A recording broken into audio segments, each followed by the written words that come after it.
pastor Silas Malafaia não fazia questão nenhuma de esconder sua irritação quando chegou na sede da Superintendência da Polícia Federal em São Paulo. Era sexta-feira, dia 16 de dezembro de 2016. Ele usava paletó e calça social pretos e uma camisa de botão quadriculada em azul e branco. De dedo em rixe, o Malafaia apontou para a multidão de jornalistas que aguardavam ele na escadaria do prédio. A presença dele ali não era trivial. O pastor tinha sido um dos alvos de uma grande operação policial. A Polícia Federal lançou hoje a Operação Timóteo, que investiga corrupção no pagamento de royalties de mineração para prefeituras. O pastor Silas Malafaia, um dos suspeitos, nega participar do esquema. A Justiça Federal do Distrito Federal tinha ordenado um mandado de condução coercitiva contra o pastor. Você deve conhecer essa expressão depois dos anos de Lava Jato. O pastor não estava em casa no Rio de Janeiro. Por coincidência, ele tinha viajado para São Paulo para inaugurar novos templos da igreja dele, a Assembleia de Deus Vitória em Cristo. Quem passou pelo constrangimento de receber a PF foi a Elisete, a mulher dele.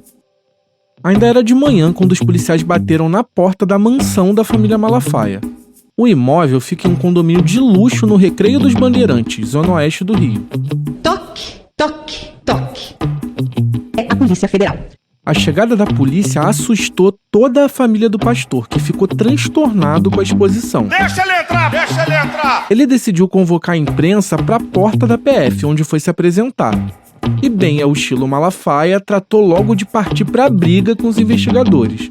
A minha indignação é fazer show pirotécnico. Foram na minha casa, minha neta estava em casa, que eu tô aqui em São Paulo, com Polícia Federal e criança chorando. A quem interessa isso?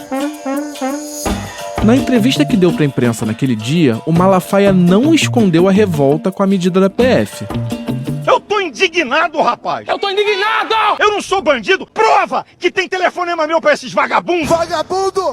O pastor reclamou que tinha sido transformado em protagonista da operação, mesmo sem ter uma participação central no suposto esquema. Eu não quero ver uma justiça absoluta pra fazer o que quer! Eu quero ver coesão dos poderes. Eu defendi isso há 10 dias atrás. Será que é retaliação? Será. A Operação Timóteo investigou um esquema de desvio de recursos da compensação financeira pela exploração mineral, a CEFEM. É uma espécie de royalty pago pelas mineradoras aos municípios para compensar os danos provocados pela mineração. Segundo as investigações, esses desvios aconteciam em prefeituras de diversos estados. A suspeita era que o desvio de dinheiro público pudesse chegar a 70 milhões de reais. Eu vou te explicar tudo com mais detalhes daqui a pouco. Pode falar.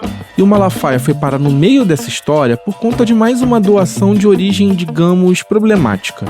A suspeita de envolvimento do Malafaia em um caso de lavagem de dinheiro surgiu pelo seguinte: o pastor recebeu um cheque de 100 mil reais do advogado Jader Pazinato.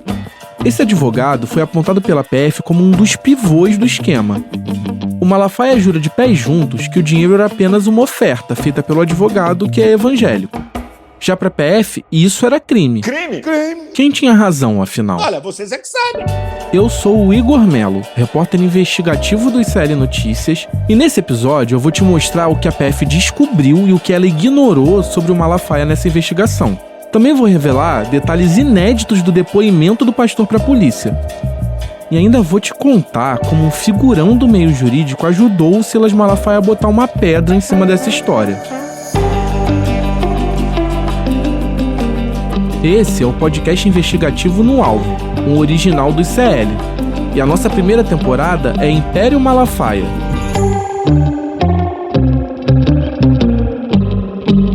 Episódio 3. Amor ao dinheiro.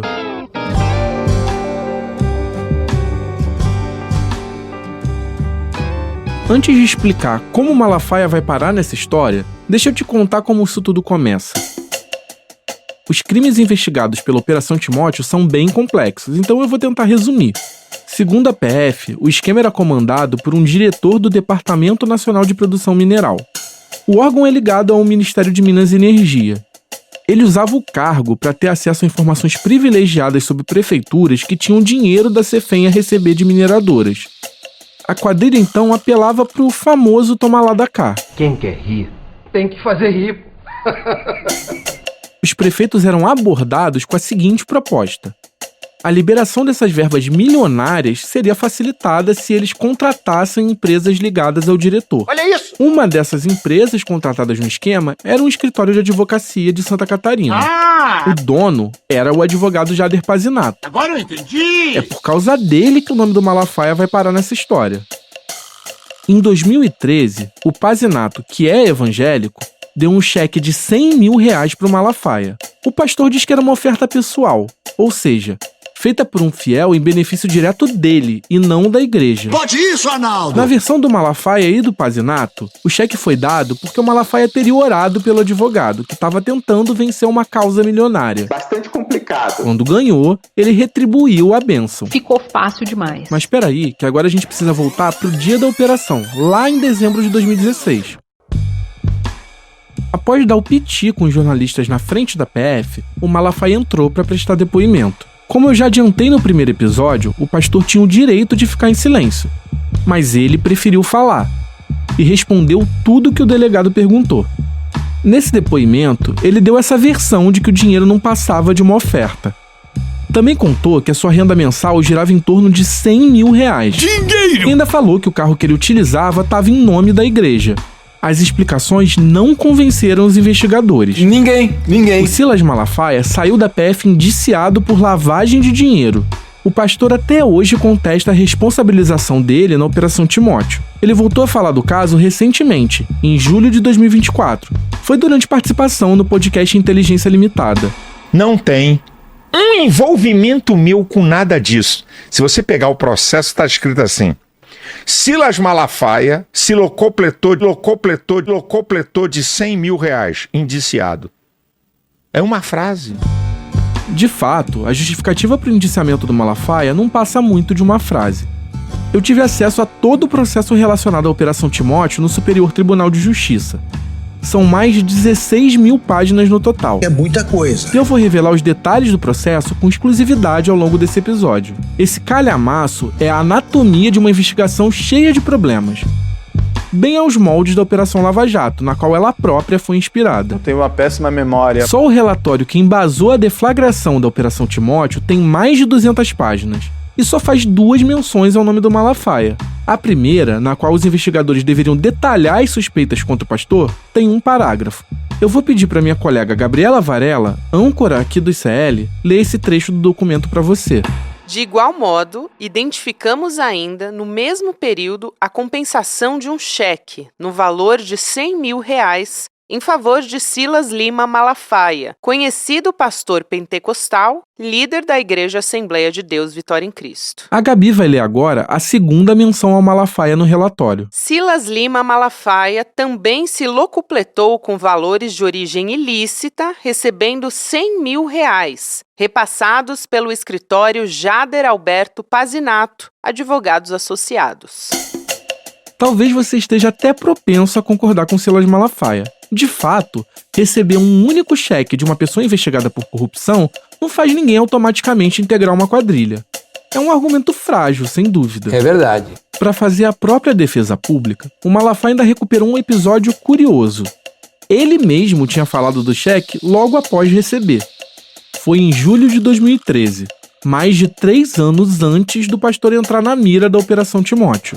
Segunda-feira, me liga um pastor dizendo: Malafaia, você lembra em 2011 que você orou por um advogado da minha igreja? Eu falei: eu sei lá, eu não sei nem por quem eu orei ontem, vou lembrar em 2011 quem eu orei. Não me lembro, recordo o nome dele. O Malafaia contou essa história durante um culto realizado na antiga HSBC Arena, no Rio de Janeiro. Ele disse que Deus falou ao coração dele para dar uma oferta para você agora, pessoal.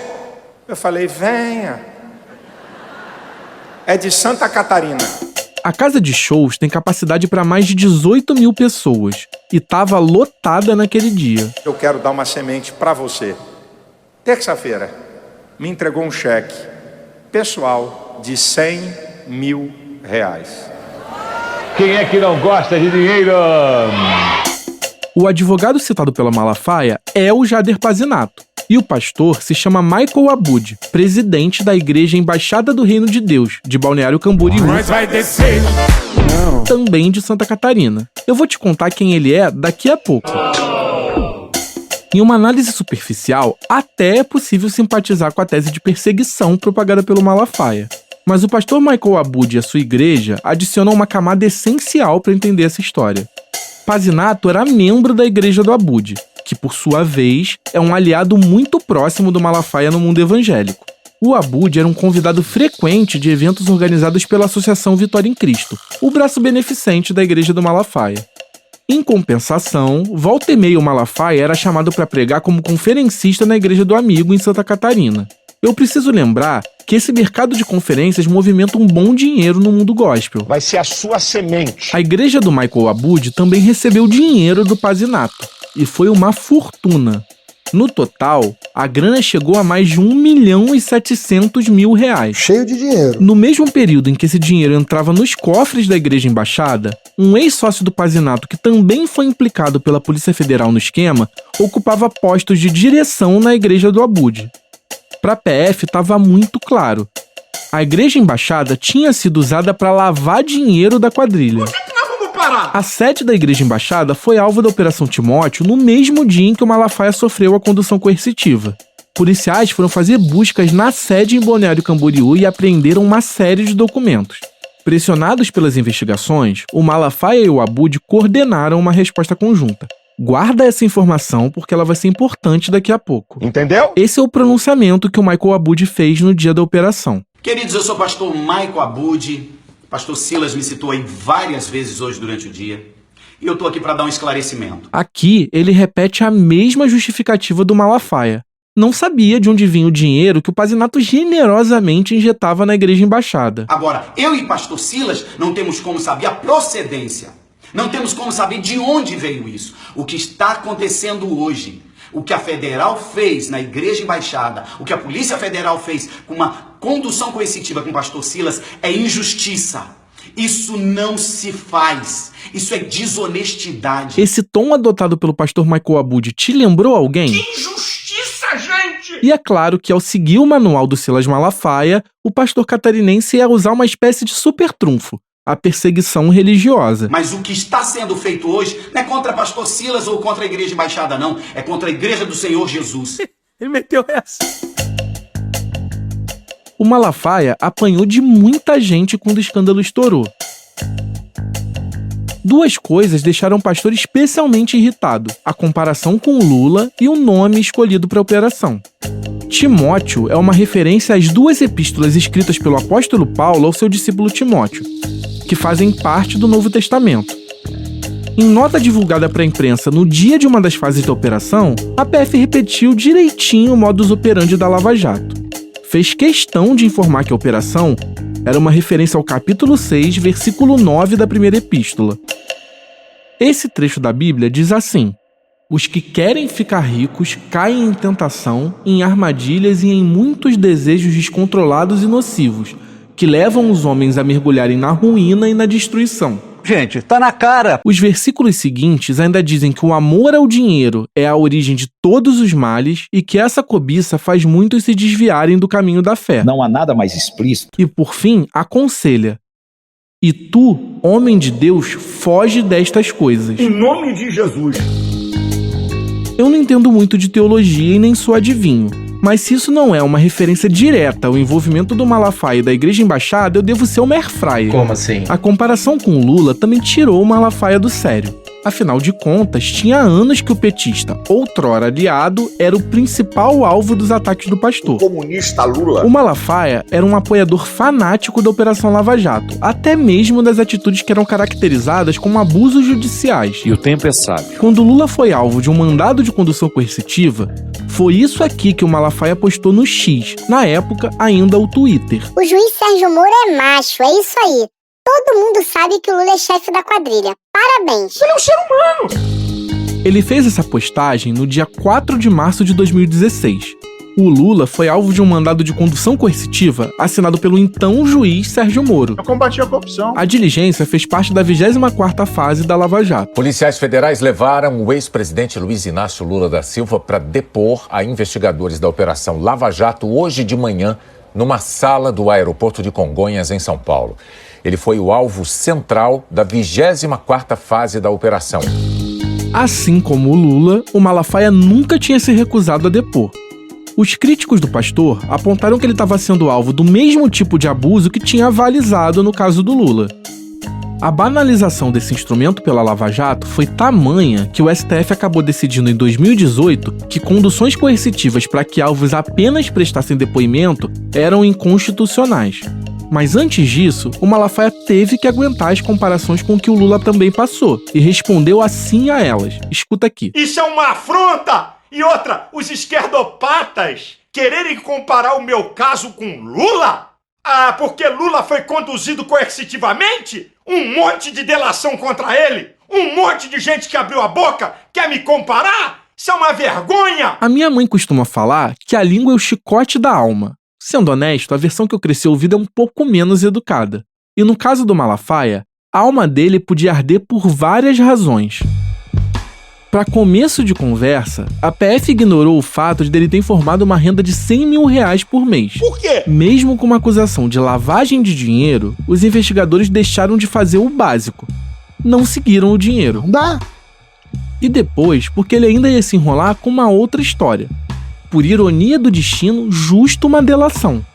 Mas segura que eu vou te contar já já. A história do cheque não é exatamente como o Malafaia conta. Primeiro, vamos deixar ele mesmo se explicar.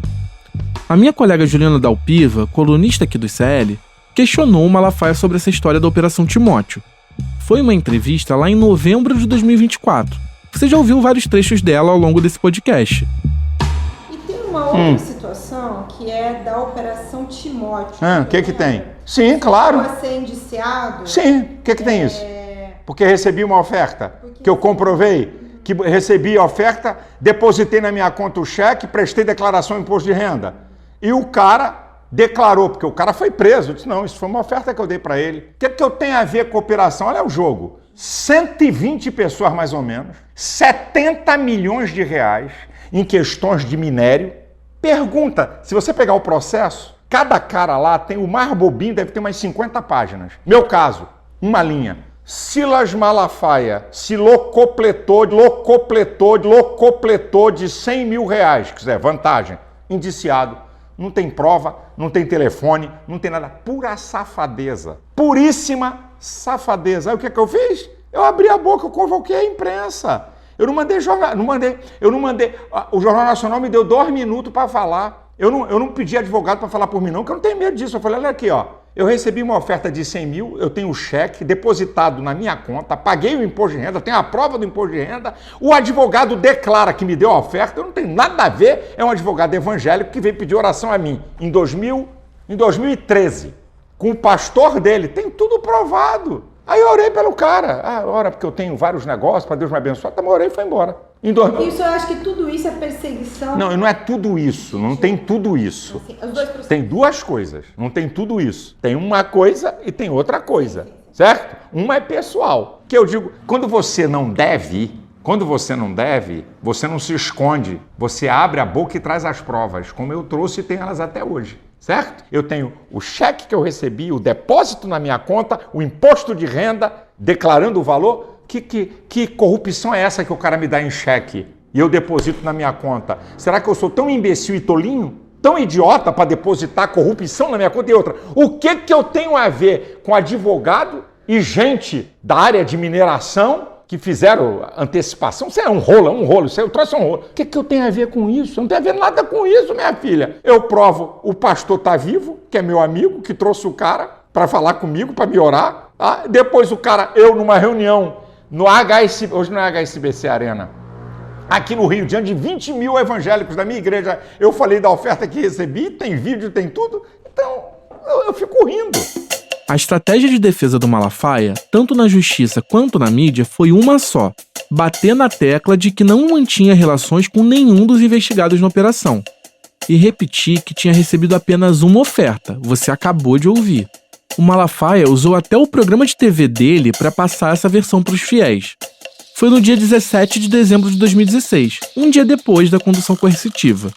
Ele voltou a garantir que só tinha recebido um pagamento do Pazinato. E vou até dizer, se eu tivesse recebido vários cheques, depositado na minha conta e sacado o dinheiro, dava para entender, dava até para achar que eu tô envolvido.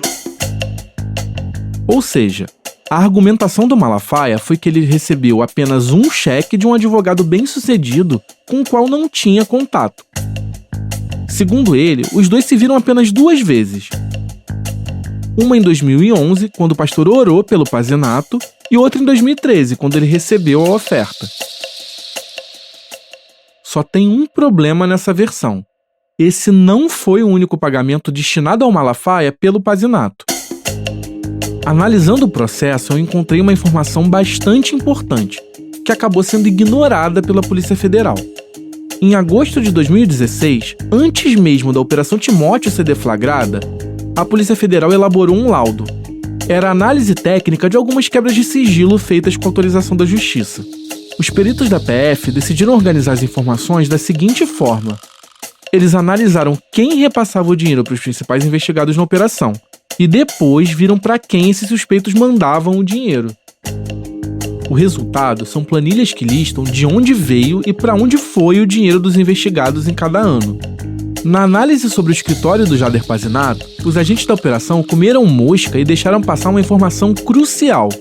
Não dá para saber se foi algo deliberado ou falta de atenção dos investigadores, mas o cheque de R$100 mil não foi o único repasse do Pazinato para o Malafaia. Eu identifiquei na quebra de sigilo outro pagamento. E adivinha para onde foi? Para a Associação Vitória em Cristo, é claro. Então envia aí um pix para avec@vitoriaemcristo.org. avec@vitoriaemcristo.org. O Pazinato fez um repasse de R$20 mil para a VEC em 2010, justamente no ano daquele pente fino da Receita que eu te contei no último episódio. Eu não tenho como afirmar que o Malafaia tinha conhecimento desse pagamento. Com o volume de 98 milhões em doações para a VEC apenas em 2010, não dá para assumir que ele necessariamente tenha negociado cada uma das ofertas de valor mais alto. Não tem como. Era muito importante esclarecer em que circunstâncias essa doação para a VEC foi feita. E não só pelo valor em si. O que mais importa nesse caso é a cronologia. Se o Malafaia tiver negociado essa doação, significa que o contato dele com o Pazinato era anterior ao que ele dizia. E pior ainda, que ele teria mentido para a PF. No termo de depoimento, o escrivão da Polícia Federal relata assim o que o Malafaia declarou, que esclarece que seu contato com o advogado Jader aconteceu única e exclusivamente nessa ocasião da bênção e, posteriormente, no recebimento da doação de cunho individual. Se a investigação tivesse seguido esse caminho, checado esses pagamentos, era natural que tentasse descobrir se a VEC recebeu outras doações de investigados pela Operação Timóteo. Também poderia desvendar se o pastor e o advogado só tiveram esses 2 encontros que ambos admitem ou se mantinham algum tipo de relação. De qualquer forma, eu não posso deixar de te lembrar que a VEC fez de tudo para esconder da Receita Federal quem eram os seus grandes doadores. Peraí. Eu vou ter que atrapalhar de novo o trabalho do nosso editor Cristiano Botafogo para fazer outra atualização. Eu perguntei pro Malafaia sobre essa doação de R$20 mil. O pastor disse que não tem como saber quem doa para a entidade que ele controla. Ele me disse isso em uma leva de cerca de 20 áudios que ele me mandou pelo WhatsApp. Você vai ouvir um deles agora, onde ele fala disso. Vai lá, Cris. Eu tenho, na época disso aí, mais de 100 mil parceiros que contribuíam com o meu ministério. Você me perguntar quem é que mandou uma oferta para o meu ministério, primeiro, segundo a lei, eu não sou nem obrigado, não é só entidade evangélica, nenhuma entidade é responsável por alguém que deposita a oferta. Você vem me perguntar isso? Eu sei lá, mais de 100 mil pessoas. A Polícia Federal provavelmente nunca vai esclarecer como essa doação de R$20 mil foi feita. Isso porque o Malafaia deu um jeito de se livrar de mais uma história esquisita. Tanto o nome do Malafaia quanto da Igreja Embaixada continuaram no processo. Mas a investigação sobre elas simplesmente parou. E é aí que essa história, como nas melhores séries policiais, tem uma reviravolta. Para isso, o Silas Malafaia contou com a ajuda de um dos homens mais bem relacionados de Brasília. Eu vou deixar o próprio pastor explicar o que aconteceu, em um vídeo de 2017. Aí eu conheço o Willer, esse advogado, há algum tempo, antes do meu caso. Ele é um advogado grande, forte em Brasília, como é o meu advogado aqui no Rio Vacite. Eu falei, Willer, me ajude, isso é uma safadeza. Isso é que eu pedi a ele, porque é um cara de influência. Mas ninguém despachou nada a meu favor. Tá tudo aí parado. Esse Willer, citado com intimidade pelo Malafaia, é ninguém menos que o Willer Tomás, um dos advogados mais influentes do Brasil. Apesar da ajuda que o Malafaia pediu, o Willer nunca participou oficialmente da defesa dele. No papel, a defesa do Malafaia na Operação Timóteo foi feita pelo seu advogado de sempre, o Jorge Vaciti Neto, que ele também citou nesse vídeo. Embora não defenda o Malafaia, o nome do Willer Tomás aparece centenas de vezes no processo da Operação Timóteo. Isso porque ele defende um outro cliente enrolado nessa história. O Willer é advogado da Igreja Embaixada do Reino de Deus, do pastor Michael Abud. Ele mesmo, o amigo do Malafaia. Lembra que eu falei que eles estavam coordenando uma defesa pública logo após a operação? Então, você deve estar se perguntando, se não participou da defesa do Malafaia e tinha outro cliente, como foi essa ajuda que o Willer deu para o Malafaia? Quem fez um relato para explicar essa história foi outro advogado. Ele se chama Francisco de Assis e Silva. E eu vou para uma reunião com o doutor Juliano Costa Couto. Mas quando eu chego, o escritório é do Willer Tomás. O Juliano me apresenta o Willer e nós conversamos. Embora pareça, isso não é uma entrevista nem uma conversa despropositada. O Francisco está falando do Willer em um contexto muito específico. Ele estava prestando depoimento para a Procuradoria-Geral da República em uma delação premiada. O Francisco era diretor jurídico do Grupo JBS, dos irmãos Wesley e Joesley Batista. Ele fechou a delação na mesma leva que inclui os irmãos Batista. Aquela mesma em que o Joesley até gravou o presidente Michel Temer dentro do Palácio do Jaburu, onde o Temer morava, lembra? Tem que manter isso. Nesse depoimento de 19 de maio de 2017, o Francisco estava falando de como a JBS supostamente corrompeu um procurador da República para que ele vazasse informações sobre a Operação Greenfield, na qual atuava. Assim como a Timóteo, a Greenfield foi uma das muitas operações surgidas na esteira da Lava Jato, com o mote do combate à corrupção. O Willer exalta muito o relacionamento dele com o Dr. Ricardo. Por coincidência, tanto a Greenfield quanto a Timóteo ficaram sob a responsabilidade do mesmo juiz, esse Dr. Ricardo a quem o Francisco se referiu. O juiz Ricardo Augusto Soares Leite, nessa época, atuava como substituto na 10ª Vara Federal do Distrito Federal. O Dr. Willer fala nesse dia que, inclusive, num despacho do pastor Malafaia, o Dr. Ricardo havia despachado no escritório dele, atendido o Malafaia no escritório dele, ouvido ele no escritório dele, dada a proximidade e a confiança que os dois tinham. O Willer chegou a ficar preso por 3 meses por conta dessa investigação, mas a denúncia do MPF contra ele foi rejeitada em junho de 2021.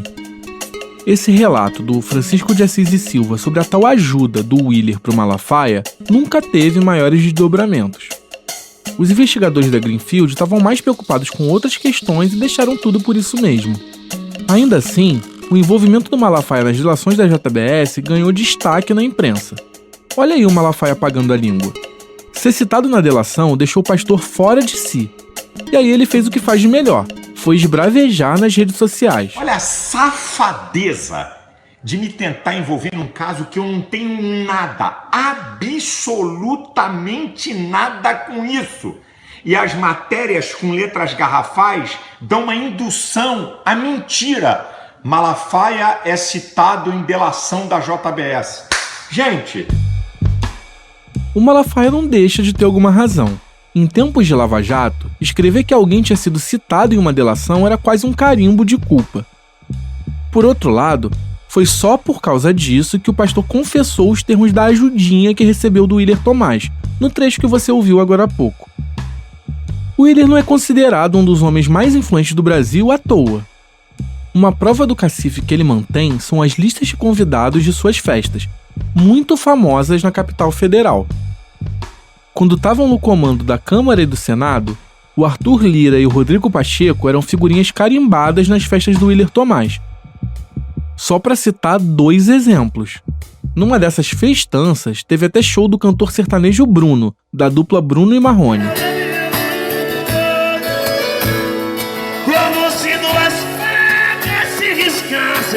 O Lira, aliás, também foi com o Willer para o cruzeiro do Wesley Safadão em 2023.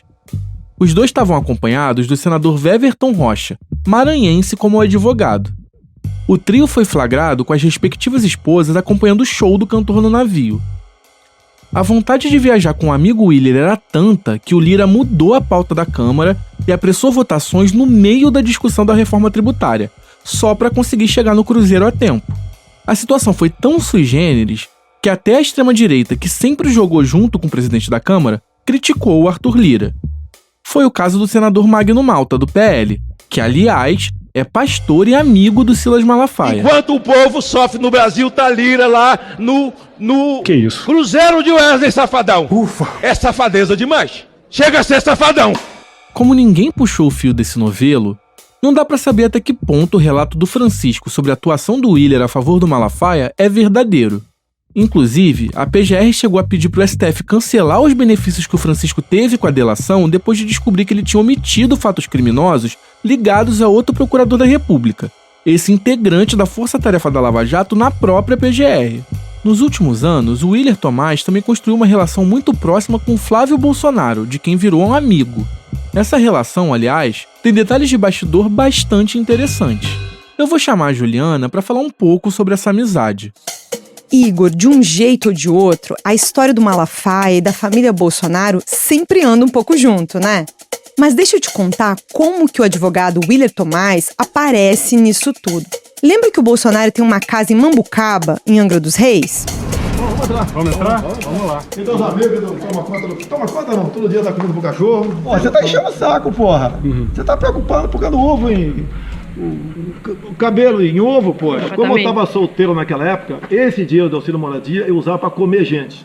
Tá satisfeito agora ou não? Você tá satisfeito agora? Tô satisfeita com a sua resposta. Não, porque essa resposta que você merece. Mas a história que une o Willer e o senador Flávio Bolsonaro envolve uma casa. Ou melhor, algumas casas que ficam na Ilha Comprida, também lá no litoral de Angra. O imóvel tem 11 suítes, praia privativa, cachoeira, piscina, quadra de tênis e até heliponto. A casa já foi até da cantora Clara Nunes. E em 2020, quem comprou a propriedade foi o atacante Richarlison, o camisa 9 da seleção brasileira na última Copa. A gente chama ele de Pombo, lembra? O Brasil todo conhece o Pombo. Nessa compra, junto com o jogador, está o deputado estadual mineiro Alencar de Silveira Júnior, do PDT. Só que em maio de 2022, uma decisão liminar transferiu a posse do imóvel para o Willer Tomás. Como assim? A história que eu ouvi é que um pouco antes das compras, quem levou o Willer até lá foi o senador Flávio Bolsonaro. E acreditem se quiser. Depois disso, levantando os documentos, eu descobri até que o Willer comprou outras casas também na Ilha Comprida. Eu sou rica! Imagina, Igor, uma ilha inteira cheia de imóveis do Willer Tomás, o amigo do Flávio Bolsonaro. Mas a decisão que tirou a posse do Richarlison da mansão, que é a maior casa da ilha, gerou uma enorme briga judicial que ainda não teve fim. E agora tem até investigação em andamento. Só que contar esses detalhes ia render um episódio inteiro. Por isso, vamos deixar para outra hora, que esse podcast aqui é sobre o Malafaia. Os escândalos em série vividos na década de 2010, após se tornar dono de igreja, devem ter soado um alerta na cabeça do Silas Malafaia. Tava ficando cada vez mais perigoso fazer política apenas como um franco-atirador. Mas logo isso iria mudar, e o pastor mais polêmico do Brasil ia ganhar um lugar à mesa entre os homens mais poderosos da República. A sorte do Silas Malafaia ia mudar com a chegada improvável de um antigo aliado à presidência da República. Ninguém menos que Jair Bolsonaro. Deus escolheu as coisas loucas para confundir as sábias. Deus escolheu as coisas fracas para confundir as fortes. Deus escolheu as coisas vis, de pouco valor. As desprezíveis, que podem ser descartadas. As que não são, que ninguém dá importância, para confundir as que são, para que nenhuma carne se glorie diante dele. É por isso que Deus te escolheu. No último episódio de Império Malafaia, você vai entender como um casamento selou não só a união de um homem e uma mulher, mas também a aliança política entre Bolsonaro e Malafaia. E ainda, como a influência do pastor cresceu ao ponto dele ajudar a ditar os rumos do país em alguns dos seus momentos mais dramáticos. A pandemia de Covid-19 e a tentativa frustrada de golpe de Estado em 2022. O pastor também teve um papel central para nomear o primeiro evangélico como ministro do Supremo Tribunal Federal. Também vou revelar detalhes inéditos do projeto político do Malafaia pro futuro. Spoiler: ele envolve transformar adolescentes da igreja dele em influenciadores digitais da extrema-direita.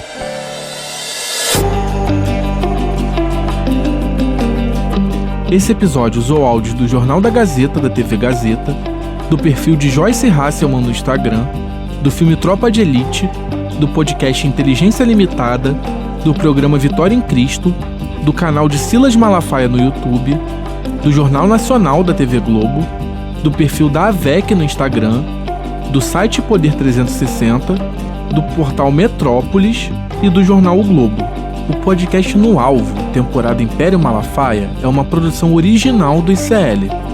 O podcast tem roteiro, pesquisa e apresentação feitos por mim, Igor Melo. A reportagem foi feita por mim e pela Juliana Dalpiva. A Gabriela Varela e a Juliana Dalpiva fizeram narrações nesse episódio. A trilha original é da Estela Nesrini e do Amon Medrado. A edição de áudio é do Cristiano Botafogo. A captação de áudio e imagens é do Caio Salles. O design é da Paula Vilar e do João Brise. A gerência de produção é da Renata Neto. A direção de gravação é da Camila Mercatelli e da Juliana Dalpiva. Esse podcast foi gravado no Estúdio Rastro, com a supervisão de gravação do Dani Di.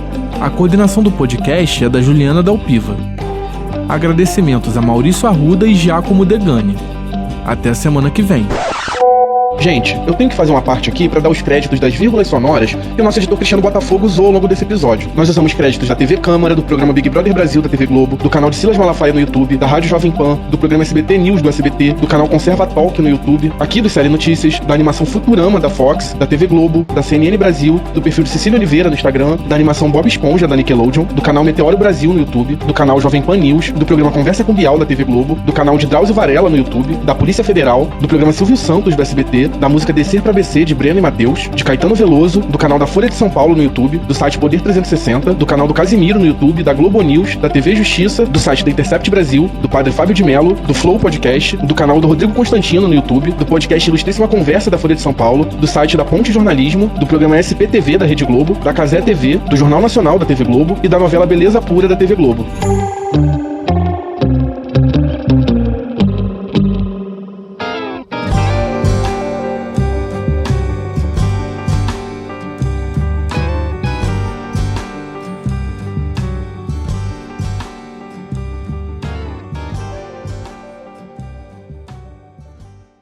Que afronta!